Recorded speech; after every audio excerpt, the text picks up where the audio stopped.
introduce Professor Koul, who is a professor emeritus at Indian Institute of Technology, Delhi. He is also the chairman of Astra Microwave Products Limited, Hyderabad, a major company involved in the development RF and microwave systems in India. His current research interest includes RF MEMS, device modeling, microwave and millimeter wave IC designs, and reconfigurable microwave circuits, including antennas. Dr. Koul has been a member of IEEE for the past 30 years. He has served as chairman of IEEE ED Chapter India Council in 88, 89, 92, 93, 94, 95. He has also been a member of the executive committee of IEEE Delhi Section and IEEE ED Chapter India Council. He was the past chairman of the Fellow and Award Nomination Committee of IEEE Delhi Section. Currently, he is the chairman of Delhi Section and also chairman of Microwave Theory and Techniques Chapter under Delhi Section. He is currently serving as ATCOM members and member of IEEE MTT Society's Technical Committee on Microwave and Millimeter Wave Integrated Circuits and RF MEMS, and also member of India Initiative Team of IEEE MTTS, Membership Service Regional Coordinator of India, Vice Chair MGA, and MTTS Speakers Bureau leader. Dr. Koul is the author. I'll complete it, sir. And he's fellow of IEEE, fellow of INE, and as I know, he's a visionary, he's a mentor, he's a leader and legend. So I invite Dr. Koul to, start the talk. Podium is yours, sir. Thank you.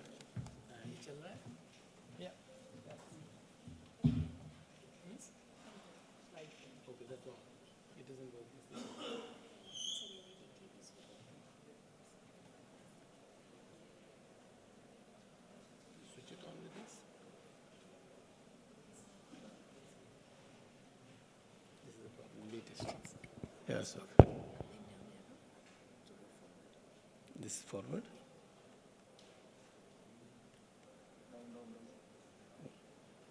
Oh. Okay, it's all right. I'll manage it. So I must take this opportunity to thank INDICON organizing committee for inviting me, and Chinmay has been pursuing me. In fact, I cancelled my ticket, then I rebooked my ticket, so I am with you. I had to go to airport in the morning at 2 a.m. I had 2 hours sleep, so I hope I'll be able to stand here before you for 45 minutes. So I'm presently the Emeritus Professor at the Center for Applied Research in Electronics. Also had been former Deputy Director Strategy Planning, IIT Jammu. I set up IIT Jammu, also at IIT Delhi. And a little bit of industrial experience. I spent about 10 years as chairman of Astra Microwave, 4 years as the board of directors. So I know what industry does.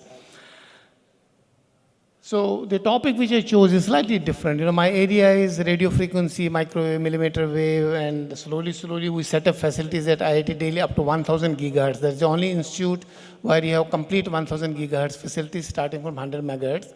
So my wife is in biomedical area. She has been always telling me, why can't we cooperate and work together? It never happened. So today I thought I'll give you some little bit insight into medical applications of RF to sub-terahertz frequencies. And this is very important area. And I'm leaving the slides here because I have to go a little bit faster. Otherwise you'll miss lunch. Copy the slides, get an idea. So we'll share some of the things with you. So first, what are RF to sub-terahertz radio frequencies? If you look at the spectrum, on left side is frequency, right side is wavelength. We use only one formula, no Maxwell's equation, to convert lambda from frequency to lambda. You can see this region below 1 gigahertz is called conventional radio frequency, 1 to 30 is the microwave, and then 30 to 300 gigahertz is basically partly millimeter wave, and above 150 to 300 is sub-terahertz, 300 to 1000 is sub-millimeter waves or terahertz. So this is broadly the spectrum, and millimeter wave sub-terahertz occupy the frequency spectrum 30 to 300 gigahertz, which translates to wavelengths 1 millimeter to 10 millimeter. On right hand side, I've given you a lot of applications for wireless and other things. So today I'll focus mostly on the medical applications. So this is the band designations, several bands, low frequency. Then most important thing is US ISM band, which is 902 megahertz to 2400 megahertz and 5700 megahertz. These are basically used for wireless transmission. UWB radio, on right hand side, most of these bands, L, S, C, X, KU, these are military frequencies used for military applications. And then we come to sub-terahertz, 140 to 300 gigahertz, and it's really unknown because equipment is so expensive, people can't afford to use it. Then comes terahertz, 300 to 1000 gigahertz. And we are fortunate at IIT Delhi, we have complete measurement facility up to 1000 gigahertz. So feel free to walk in and you can use the facilities there. Recently, a lot of work has been reported in these areas, so I thought I'll share a little bit with you. Now, why are these millimeter wave and sub-terahertz waves important? They're very, very important. This is a graph, attenuation versus frequency. You can see peaks and valleys. And peak is basically higher attenuation. Valley is a broad, low attenuation. So you see first one, 22 gigahertz. Then you have a Ka band, 26 to 40 gigahertz. It's very low attenuation. Then you have 60 gigahertz. Again, very high attenuation. Then W band, low attenuation. Then you have resonance peaks because of interaction with water molecule, oxygen, water, so on up to 300 gigahertz. So if you want to have short-range link, you can do it at 60 gigahertz. If you want to have high-speed link, you can have it 26 to 40 gigahertz. So it is only because of this graph it has found a lot of applications, practical applications. So these are shorter wavelength, and components basically are dependent on wavelength. So you have a smaller component. Antennas, you can get very narrow beam width. So larger bandwidths are atmospheric windows, 35, 94, 140, 220. And then stronger interaction with atmospheric constituents. You have 22, 60, 120, 183 gigahertz. By the way, right now 5G, we are talking of sub 5G, which is 6 gigahertz. People are working at 28 gigahertz, which is very close to KU band. Also working at 60 gigahertz, which is basically attenuation peak. And we can also have short-range links in the absorption bands, because advantage of it is that beyond some distance, the signal is already buried in noise. It's an advantage. 60 gigahertz ship-to-ship communication links are used worldwide. So these are some of the advantages of millimeter waves. Let's see how we started. You know, in India, the high-frequency research dates back 1895, 1890. I don't know which planet I was at that time. We were not born. So James Clerk Maxwell, most hated person because Maxwell's equation everybody hates. 1865 predicted Maxwell's equation, and then existence of electromagnetic waves. These helped in showing the existence, and Hertz did the experiment on generation of waves, lambda 60 centimeter, which is 500 megahertz, and Sir J.C. Bose, 1895, generated millimeter waves, 15 to 60 gigahertz. 1895. And then he demonstrated existence of millimeter waves. He didn't need tens of crores. Today we want to send a project to DST, 100 crores, 50 crores, 60 crores. Uses waveguides, horn antennas, dielectric lenses, polarizers. He had a lot of vision. Equipment is still at Bose Institute, Calcutta. Some concepts are used in 1.3 millimeter multi-beam receiver. And there's a nice article, 1997 in IEEE Transaction, which gives you details about his work. He didn't need much money. See, he made so many things, transmitting antenna with polarization grid, point contact detectors, without taking crores from the government. Polarization made from metal foils. You see, he has vision. He made polarizer from jute, free space radiation receiver, variable antenna using this. 1897, we were at top. What happened then? And by the way, you know, when I joined the Center for Applied Research Electronics 1977 as a student, 79 I took up a job. We conducted the first workshop, major workshop on millimeter waves in our institute, 1979. Then what happened? Where are we today? We missed the bus.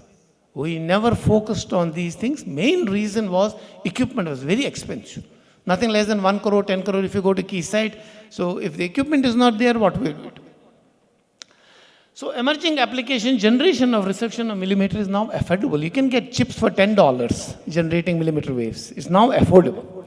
Millimeter waves open up more spectrum. Millimeter wave permit high data rates. You can get 10 GB per second. Millimeter wave per development of contacts. Because circuit size is wavelength dependent. It permits narrow beam width, so you can have more independent links. Selective absorption of millimeter wave can be used for remote sensing and also for biomedical application. Main problem is high attenuation. That's not a problem because you can have a short range link. So based on this, you have a lot of applications. We worked on many of them. Air defense system. We did a major project for the government.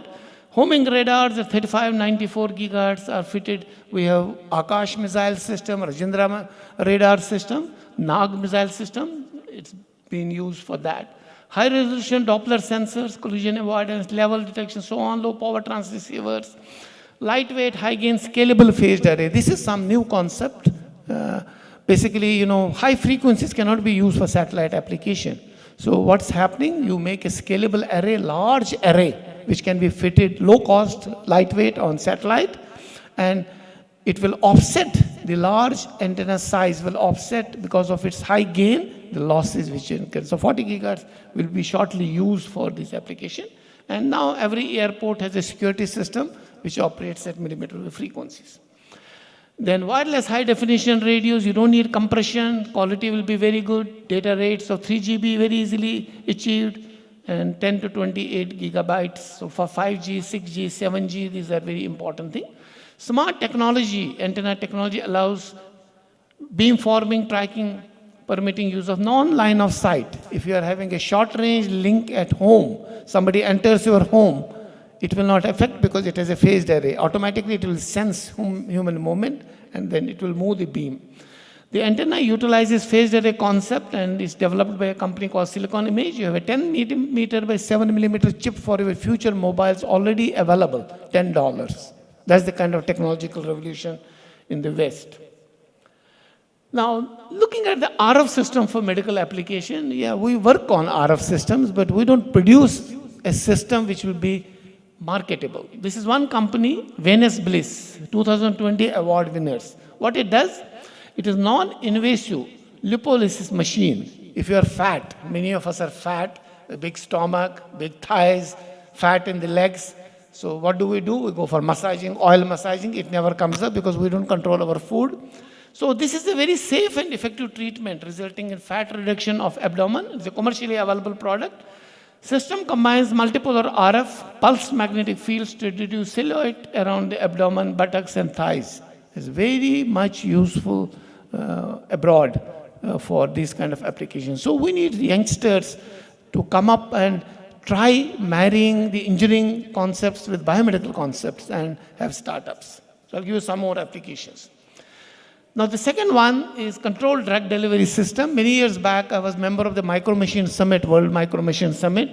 The Japanese brought this capsule because in Japan they have a lot of intestine problems. So they had to go through endoscopy. It's very painful. So they brought a capsule which you can swallow. It's an intelligent capsule. You can move it down till it finds and images the diseased portion, and then it delivers the drug and it passes out. And there was a Chinese company guy there next year in the Micro Machine Summit. He reduced the cost by 1/4 and made it more intelligent. It can go down, go up, $60. It's available commercially. So you swallow the capsule, it has an antenna, it has a drug delivery system, it has pores. So antenna, battery, electronic component, micro reservoir, needles, and drug.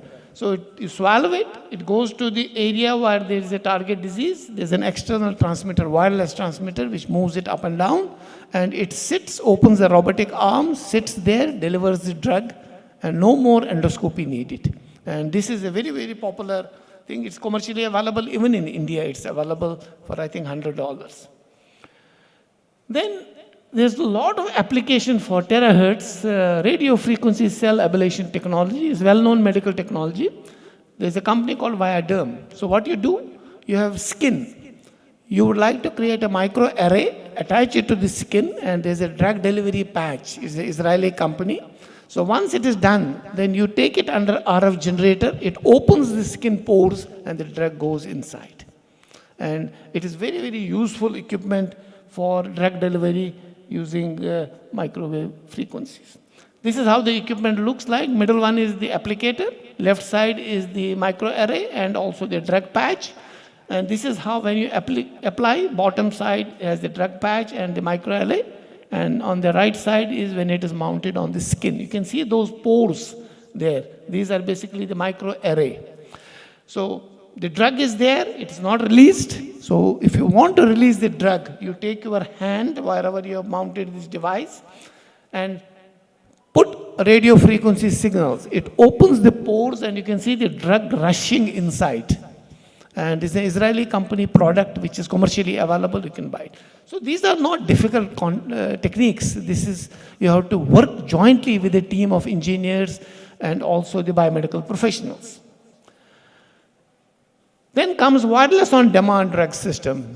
You have insulin, you put a patch, and whenever you want a drug, illuminate your mobile phone, wireless message, and it releases the drug, controlled drug. And it's a very complex system. You have the base controller system, then you have digital communication, then you have power systems, batteries, and finally the drug reservoir is there. And you can do the studies, which frequency is ideal. You can see basically penetration inside the skin, kidney, different organs have different depth of penetration. And finally, you can deliver the drug which is stored in the reservoir. This solves a lot of problem. You know, in COVID, we didn't have doctors, we didn't have nurses. So these kind of systems will be very, very useful, but it needs a team. Individually, you cannot do it. You need biomedical engineers, you need mechanical engineers, you need SCOMAL who does the MEMS device, you'll need a lot of power, energy, which Saha does. So you need a big team and you need RF people. So if you have teams in your universities, this is not a big job to be done. I'll show you some examples later. Then another important thing is wearable sensor-based technology. We can use it for communication. We need antenna. We're very good at that. We are very good at Bluetooth RFIDs. And biomedical, glucose monitoring. Half of the population in India is diabetic. Implantable sensors for drug disease diagnostic. Can we find out the disease? Then for military, you need imaging radars, micro radio, terahertz imagers. We are good in some of them, but we haven't married them. That is the problem here. Now, this is how wearable sensor-based system will be there. You will have an EMG sensor, ECG sensor, like my watch, Apple Watch has an ECG sensor. I can send it to doctor directly. It has an oxygen sensor. And the new one is coming with the glucose sensor. Then you have all these parameters, physical, brain waves, cardiac, fever, hypothermia, pressure, motion, tactical, everything as a sensor.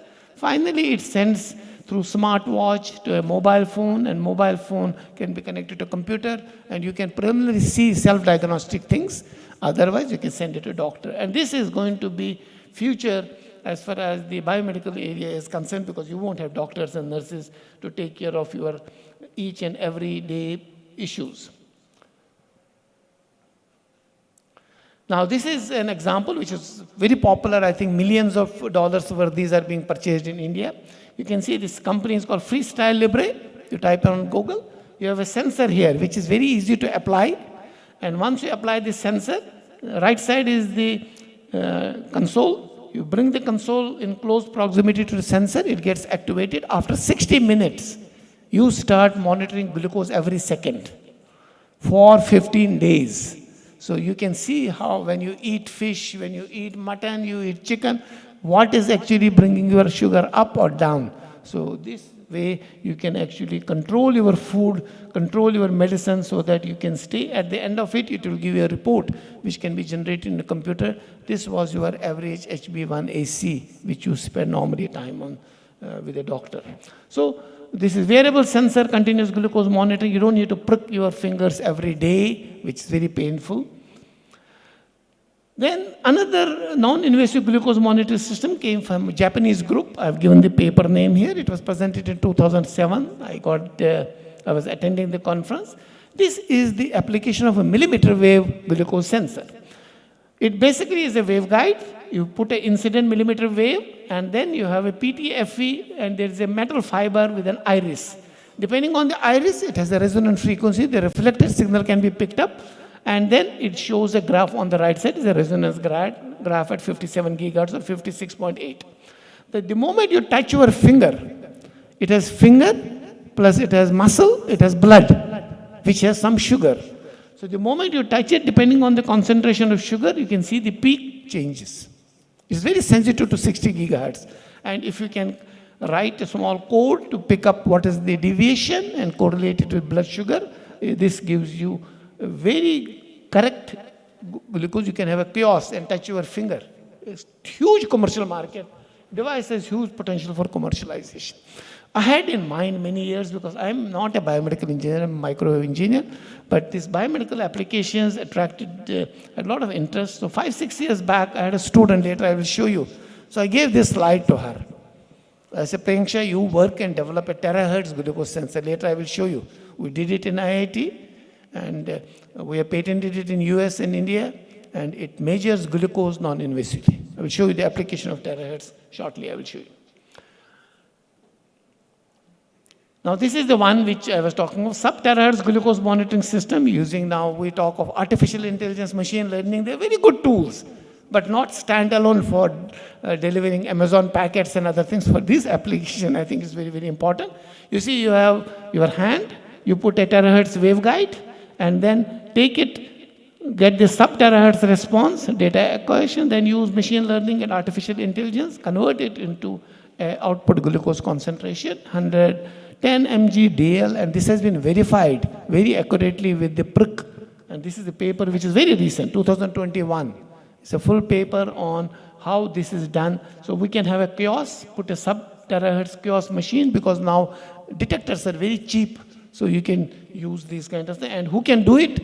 Not people like me who are now touching 70. And Dr. Hari is here, is also aging. You can do only youngsters. You can gang up together and do these kind of products. You'll be a billionaire if you do these things. This is the paper, non-invasive glucose measurement using sub-terahertz sensor, time domain processing, and neural networks. You can pick up this paper. It's just come 2020. It gives you complete details of both the microwave part, artificial intelligence, machine learning, everything is given in this one. So we did basically, one is, this was one of the things. The second thing what we did, you know, cancer is very common. Breast cancer is very common. So what do you do when you suspect some hard material in your breast? You go to doctor. He will advise you to do mammography. It's very painful. I've seen my mother going through, you know, they squeeze the breast between the two things.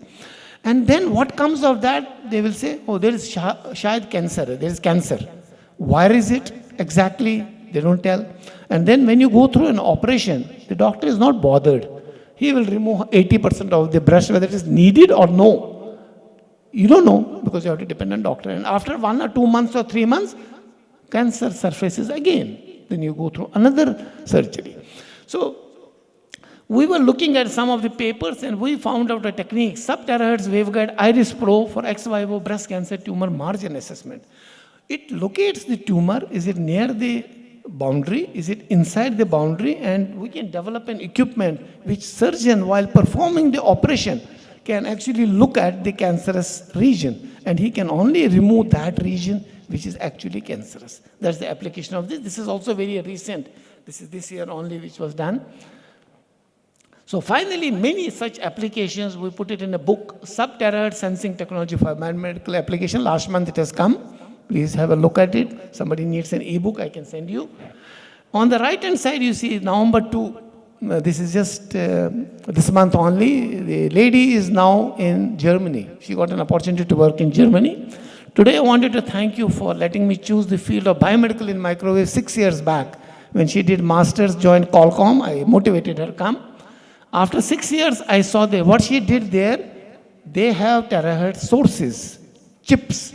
They have terahertz cameras. She assembled a camera, and under the camera, there's a video. He used sensor array. All the credit, of course, she is giving me. I don't deserve the credit. But in this sensor, the small video captures human cells. Individual human cells, you can use a camera to sense it. So doctor, if he has that camera, he can actually see any tumor cell. And it is very, very useful for biomedical application, because you can put some drug, see whether the cancerous cell dies. So this is hot area. And a few days back, she was talking to me that I am now interested in developing, starting a startup on terahertz cameras. This is a futuristic area, and this will revolutionize the medical. Then coming to painless medical diagnostic system, terahertz photons are not sufficiently energetic to break chemical bonds. So it will not create any harm compared with other techniques. So these unique properties of terahertz make them eligible for use in various medical applications, some of which hold enormous promise for certain aspects of diagnosis. And typically, 100 to 300 gigahertz are the frequencies which will be useful. So some of the application, non-invasive technique for early detection of cancer. Terahertz pulsing imaging techniques is highly, I'm leaving the slides here, you can read it conveniently. Slides are here, you can take a copy.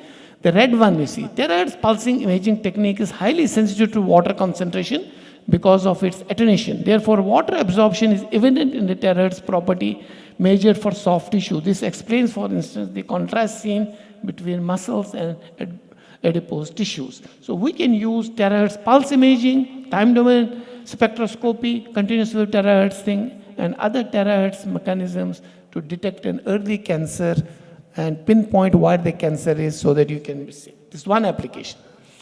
Ex vivo spectroscopy, imaging of tissue. You know, when you have problem, your PSA level goes up, first thing doctor says, do a biopsy. There is no correlation with PSA. There's no correlation. People with PSA 1 have cancer, people with PSA 50 don't have cancer. But what he has no other tool. So what he does, injects a probe and takes 16 samples and then says you don't have cancer, but you actually have. Or he says you have cancer, you don't have cancer. So it is all hit and trial. And it's very painful, you know, to take the biopsies and other things. So terahertz time domain spectroscopy can bridge the shortcomings of other micro medical diagnostic and rendering an adequate image of affected tissue and suspected areas. So you don't need to do biopsy. You can do terahertz imaging. It will tell you pinpoint where there is a cancerous cell. It is very, very important because the obvious conclusion is terahertz imaging can distinguish tumors, inflamed area from normal tissues, which is not possible using any other technique which is currently, and it saves a lot of time and effort by reducing number of repeat surgical procedures in breast and skin cancer treatments. By the way, in our book, we have also detected cancer, skin cancer, that's documented there. We didn't point it out here. Then we can also do in vivo examination of tissue via spectroscopy during surgery. If the doctor has this facility, he can find out, he doesn't need to remove the whole breast. He can just remove the portion exactly, and this will help you not to repeat the surgery because you have actually identified the correct. So this in turn reduces the likelihood of need for a repeat invasive operation. I've seen many, many ladies who underwent breast cancer surgery. After 1 or 2 years, they have to again go through the surgery because the doctor could not take out the entire thing and he could not find out why was the cancer. So this is very, very useful technique, and I am requesting many of you here to just do, youngsters, use AI, ML, biomedical, and RF together. You can develop these, like my student has been able to do it, you can do it. And we have a US patent on whatever we have done. Similarly, diagnostic of osteoporosis, this is also a very, you go to a doctor, he'll take an X-ray of knee ka operation kar lijiye, 2.5 lakh rupees lagenge. That's his motive.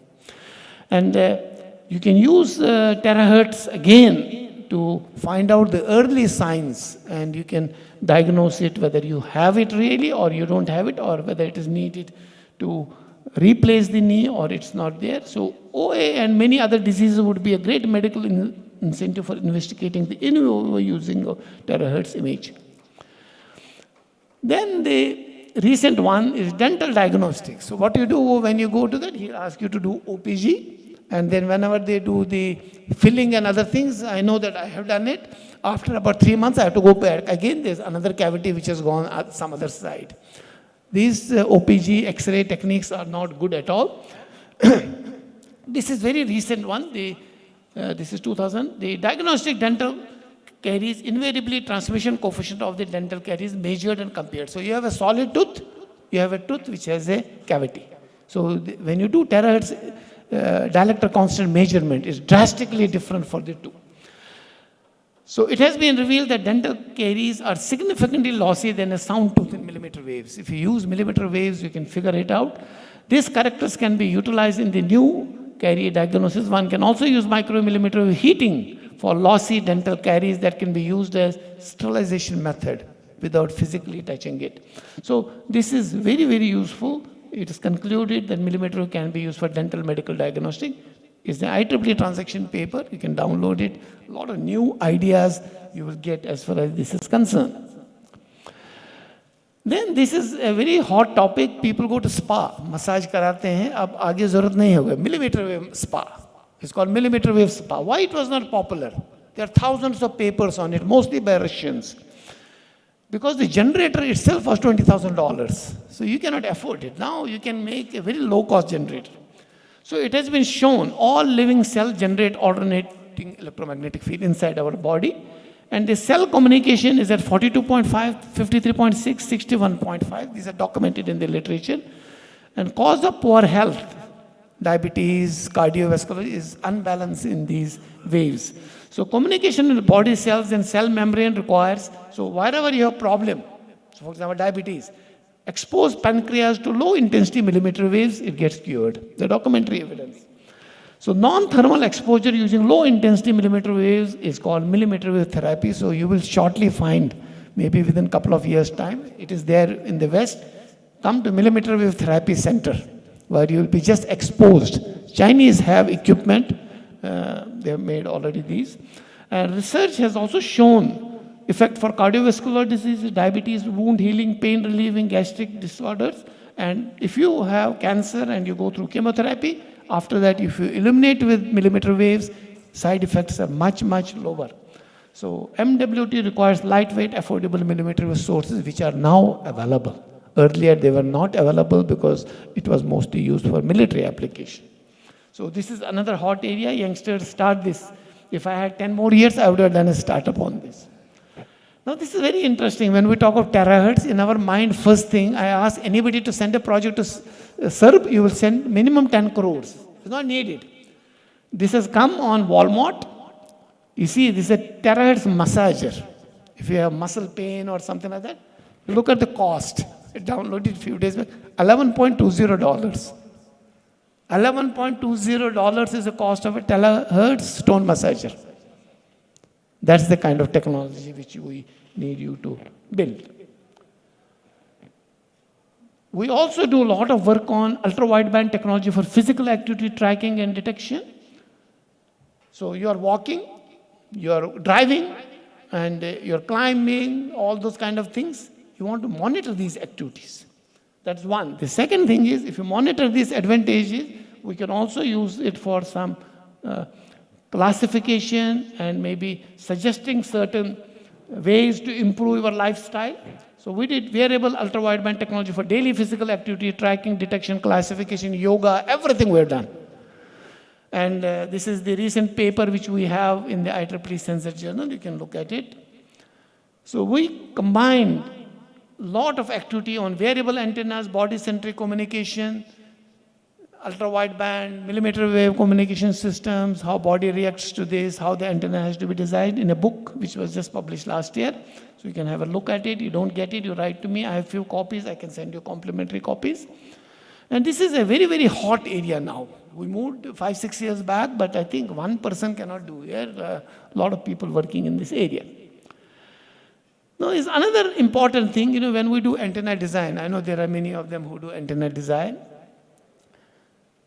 If you have heard of Professor Girish Kumar of IIT Bombay, every time he says, don't use this mobile, don't use this mobile, it will give you cancer.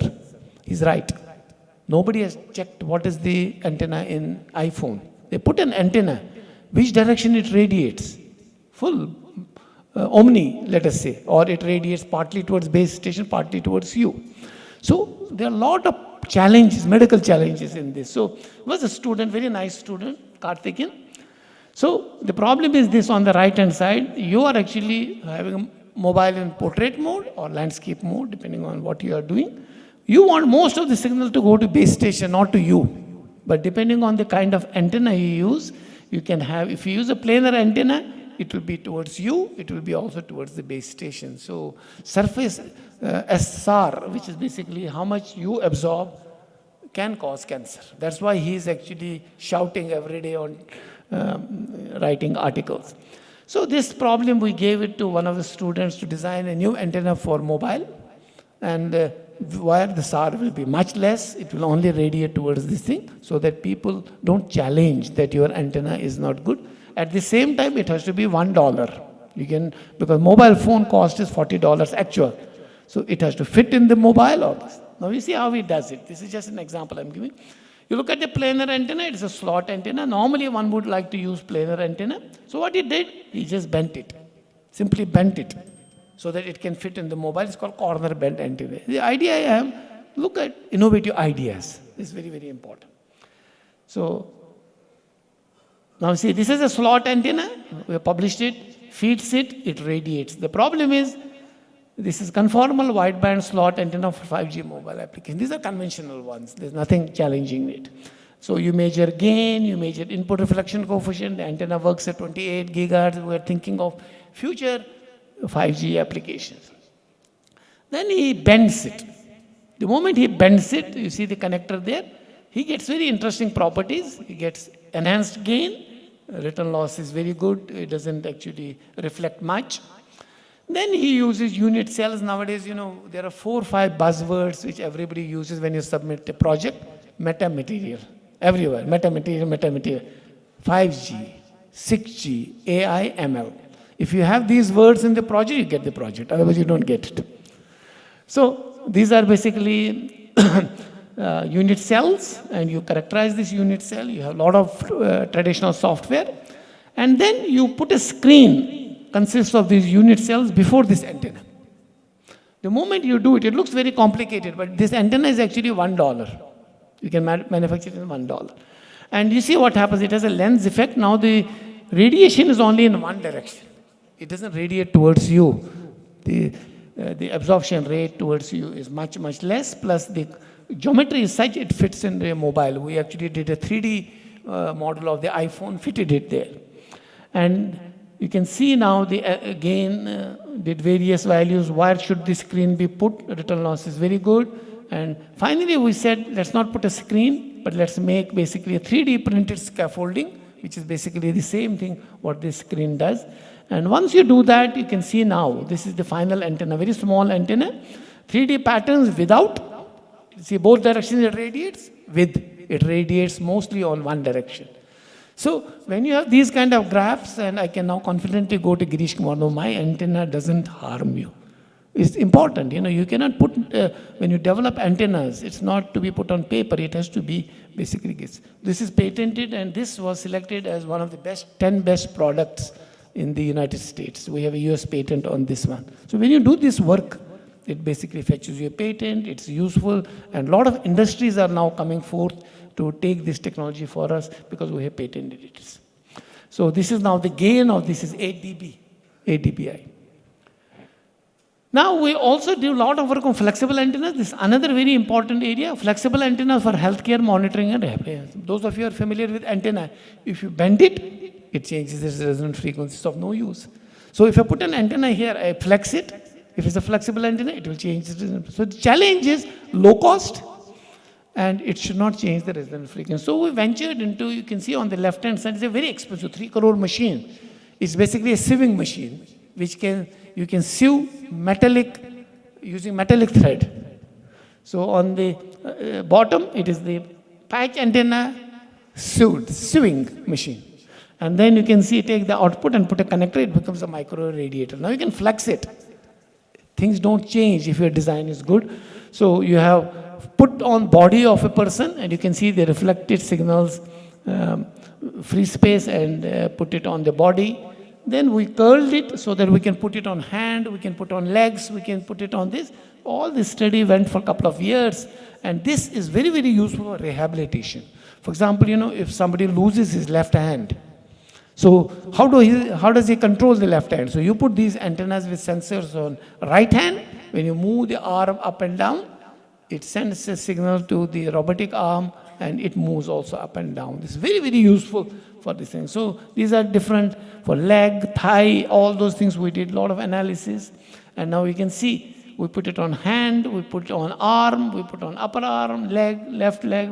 All those studies are documented now in the book. And you see, the return loss does not change when you put a different position. So the design was such that it is not very sensitive to these changes. And this can be very easily integrated with clothes for army, for any other person, so that it monitors your vital signs.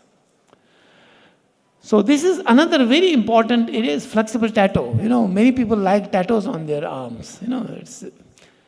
So this is a chemistry professor in the United States. He has done a lot of work for microwave application for tattoo. So he prints tattoo. Even if you flex the arm, it doesn't change its resonant frequency. And if you integrate a sensor with it, so he's made a band-aid, which is basically a tattoo. He puts it here, transfers the tattoo here. It's an antenna. It's made of an ink with a sensor. Measures your blood pressure, blood sugar, everything it measures, transmits to a console. And he also uses it basically for rehabilitation purpose. So these are several types of antennas. So in future, you will have to go to a tattoo place and get an embedded antenna cum sensor. Very hot area.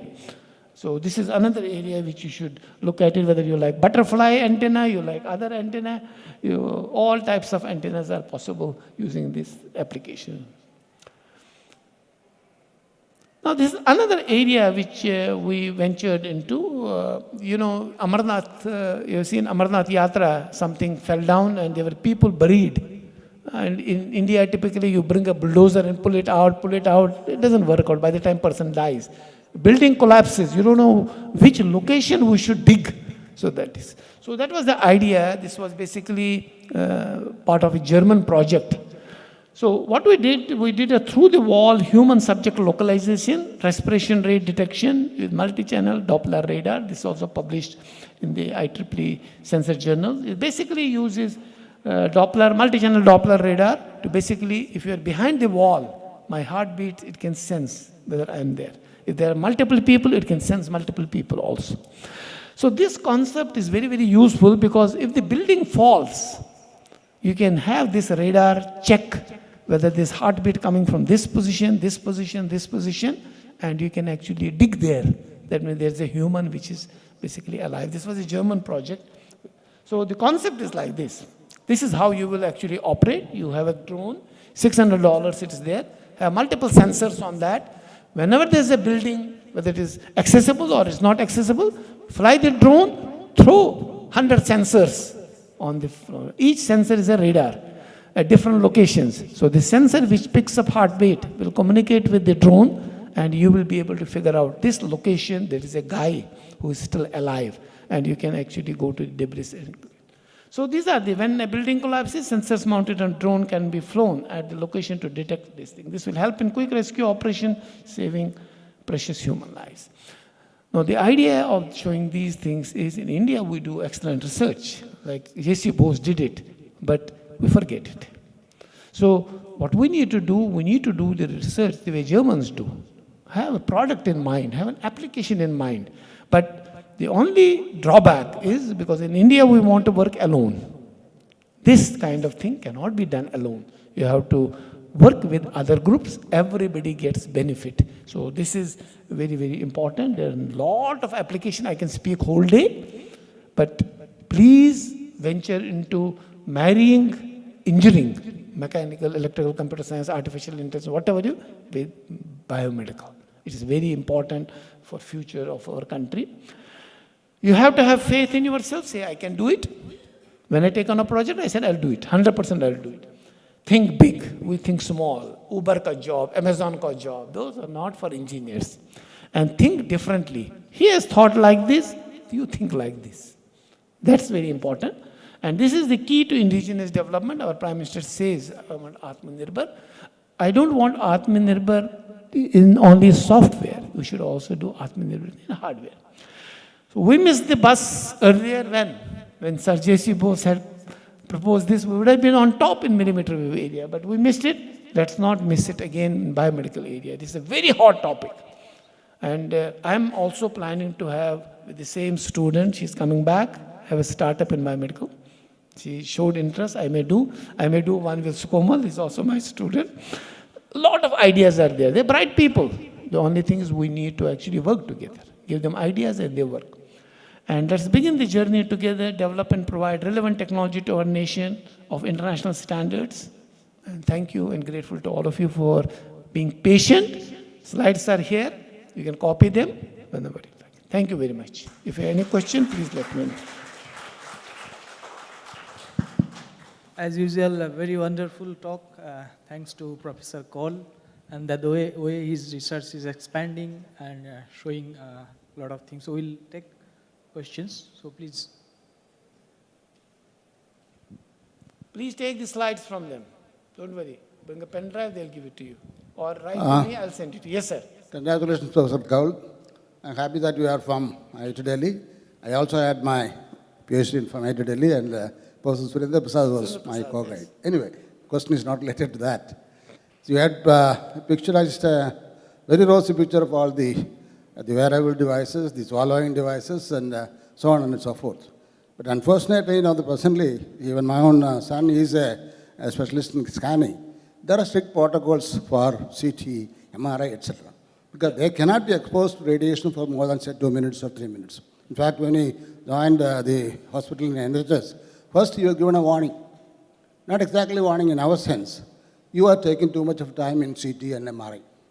So when such a thing is there, we know that even 5G, there is a lot of discussion going on. The long-term effects of RF frequencies on the human beings. So I'm bothered about the negative side of these things. No, as I said, I had a lot of arguments with Girish Kumar. Basically, if you have low frequency RF and high power, is very bad. But if you control power, nowadays you don't need more than 1 milliwatt. Like drug delivery systems of Israel, they use 1 milliwatt. It's not harmful for some time. But when you look at terahertz, it's non-ionizing. So there's no problem, absolutely no problem of getting cancer because of that. It's well documented. Still a lot of studies have to be obviously. I tell you, especially even from our olden days, I am from electrical engineering. That's right. Interference of electromagnetic radiation. So people live below the high voltage lines. I know. Studies have to be done. I just give you an example. When the 5G came, there was a link set up in New York. And when they actually transmitted signals, and then some people went through the jungle, they found a lot of birds dead. Nobody knows whether it is because of the radiation. I'm only telling maybe a pessimistic view, but still I'm highlighting that. Yeah, sure. Okay, thank you. Yeah. Thank you, Professor Shiban Koul, for the excellent lecture. Once again, you have impressed with your very advanced research. Very happy to see that the applications of RF and microwave antenna research into biomedical area, which our society, IEEE EMBS, is very much interested in. So my question is about the flexible antenna that you have shown on the screen. Textile. So with the dimensions change or with the flexibility, how did you manage the beam? The dimensions will not change because of flexibility. Okay. What will happen, the curvature changes, it has some effect, but depending on the design, like I fixed it here, what will happen? I move it like this, we've done that, you've seen the results. Yeah. So it depends on the design. There are some designs which are very sensitive to movement. Yeah. There are some designs which are not. So the major lobe, is it for communication or for sensing, main application of that antenna? This kind of antenna for communication. Communication. In that case, the main lobe will be going away from the human body, but the minor lobe may be going into the body. So how have you been looking at what is the pattern of the minor lobes? Yeah, I showed you that the student who did for mobile. Yeah. So this is basically, we got the machine last year. We just started this work. Obviously, when it is a product, you'll have to look at all those things. It will be done. Thank you. In that one, the design criteria was to keep the frequency of operation constant, even with the movement. I think there is.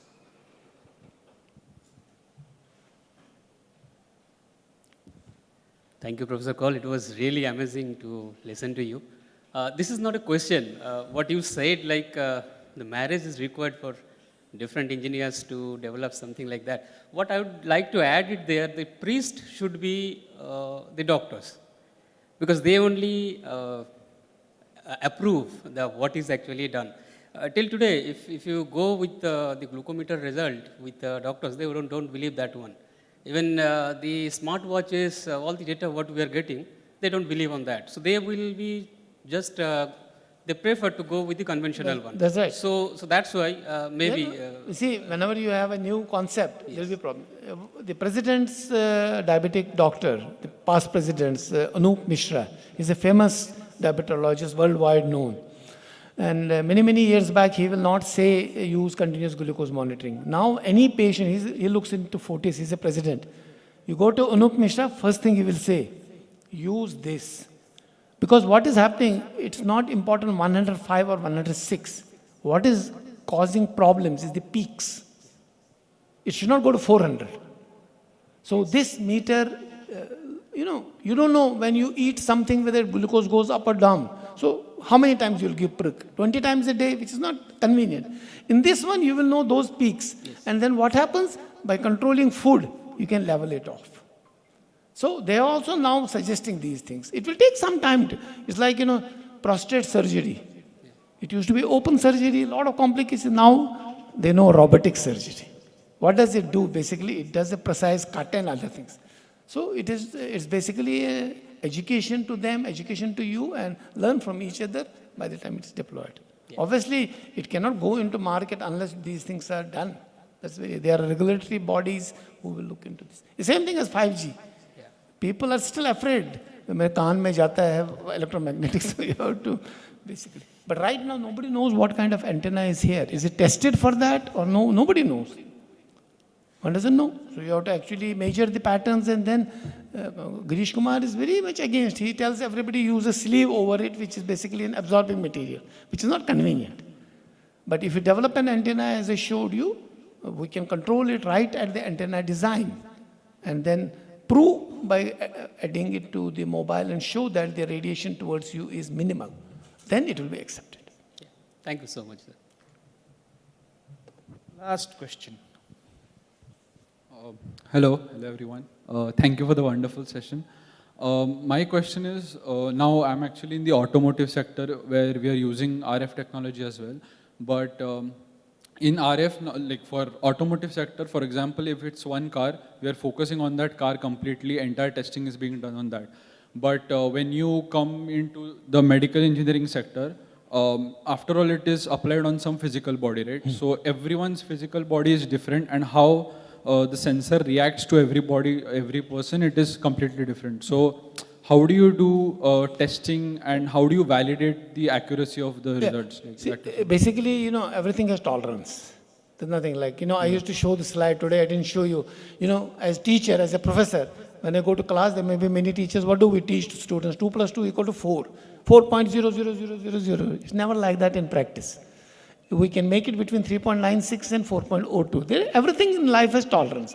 So when we do these kind of things, for example, that body area network. So we take different subjects, female, male, short, long, sting.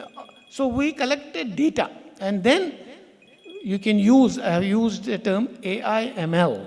That is very important to take care of that, what you said. But like there is no standardized process for anything, like it keeps on changing.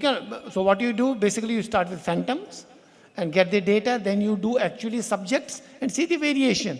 If it is within certain range, even if you take this blood prick, it has variation. You do it using 2 different glucometers, it has variation. So as long as the variation is within the standard thing, it's okay.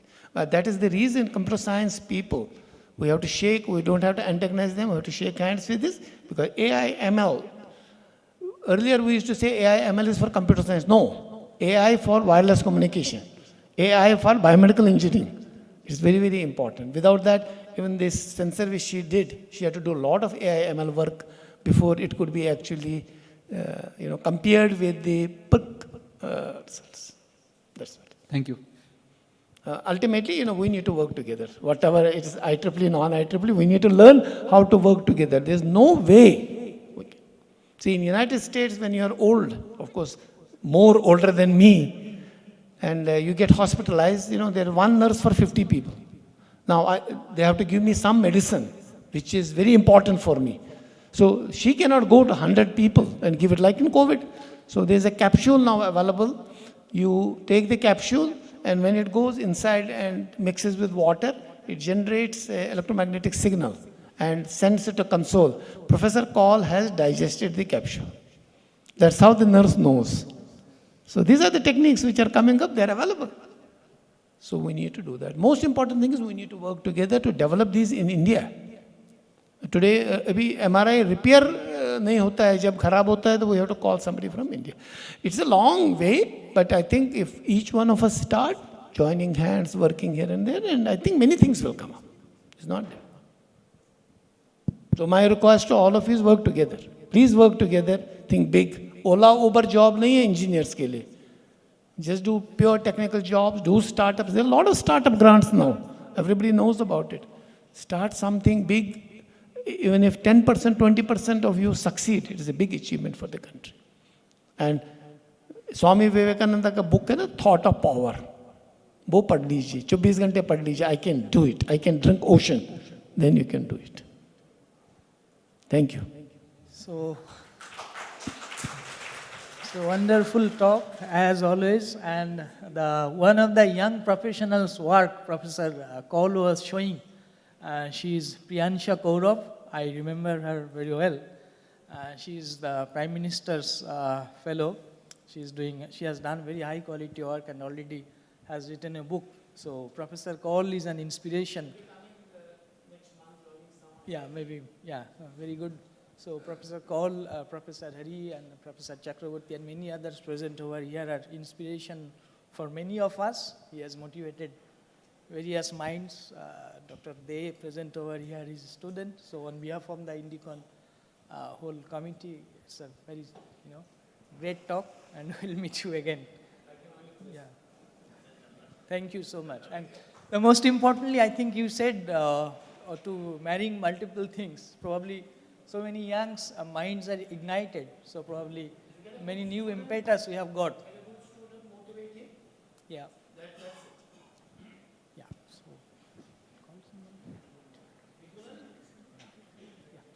So now I request Dr. Suresh Nair to hand over a token of appreciation to Professor Koul.